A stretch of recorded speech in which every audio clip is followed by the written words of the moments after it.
proses penggantian laher roda belakang Yaris Lele yang ber-ABS. Pertama kita buka kampas remnya dulu, buka pegangan kampas rem, terus kita buka disnya, baru kita lepas laher rodanya.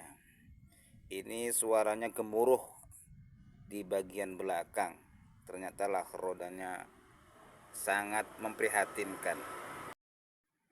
Inilah model laher roda belakang Yaris tipe S ya, pakai ABS nih. Jadi yang diganti satu paket ini.